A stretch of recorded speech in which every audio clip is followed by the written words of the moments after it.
ప్రస్తుతం టీఆర్ఎస్ భవన్లో ఎమ్మెల్యే జగదీష్ రెడ్డి మాట్లాడుతున్నారు. లైవ్ చూద్దాం. మీ బొజ్జలు నింపుకుందామని అనుకున్న ఒక దుర్మార్గమైన పని తప్ప హైడ్రా ఇంకోటి కాదు. మూసి ప్రాజెక్ట్ అంతకన్నా ఇంకోటి కాదు.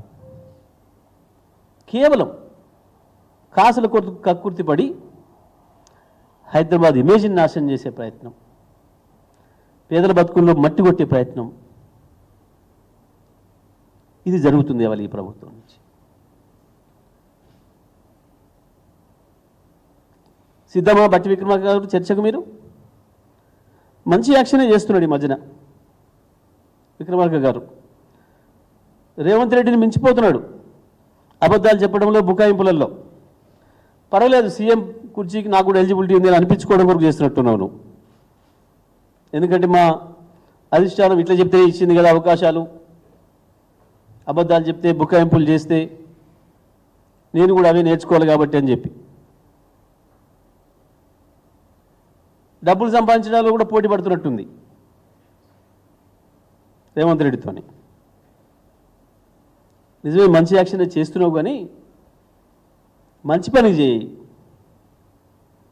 ఇటువంటి వాటికి కాదు, నీ ముఖ్యమంత్రిని రక్షించుకోవడం కొరకు కాదు నువ్వు చేయవలసిన ఈ యాక్షన్లు ఇవన్నీ కూడా. బుకాయింపులు దబాయింపులతో నడుతూ అనుకుంటున్నారు వీళ్ళు ప్రభుత్వాన్ని. ఉందా డిపిఆర్? బట్టి విక్రమార్క స్పష్టంగా సూటిగా చెప్పు. మూసి మీద మీ ప్రణాళిక ఏందో ఉందా? ఈ రోజు కూడా ఉందా?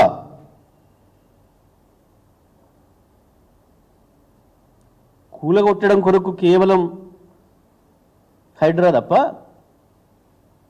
నిర్మాణం చేయడానికి కావాల్సింది ఏందో ప్రణాళిక మీ దగ్గర ఉందా?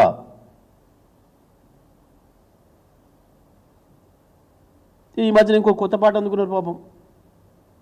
నల్గొండ జిల్లా మీద ప్రేమ వచ్చిందట వీళ్ళకు. తాగే మూసి నీళ్లను మురికి నీళ్ళుగా మార్చింది మీరు. హుస్సేన్ సాగర్ ఒడ్డున నిలబడగలిగినరా? ఎవరన్నా సాయంత్రం పూట వచ్చి ట్యాంక్ బండి మీద కాసేపు కూర్చొని పోదాం, సేద తీరుదామని వస్తే ముక్కులు మూసుకోవాల్సిన పరిస్థితి. అక్కడ ఉన్న బోట్లో కాసేపు తిరుగుదామంటే ఇంటికి పోయేవరకే వాంతులు, విరోచనాలు, తలనొప్పి తప్ప ఇంకొకటి లేదు అన్నాడు. మూసి ఒడ్డున ఇక్కడి నుంచి అక్కడికి నిలబడే పరిస్థితి ఉండేనా? ఎవడు కారకుడు? మీ ముఖ్యమంత్రి పాత బాసు, కొత్త బాసులు, మీ మొదటి నుంచి ఉన్న బాసులు. కాంగ్రెస్ కాదా సకల దరిద్రాలకు కారణం?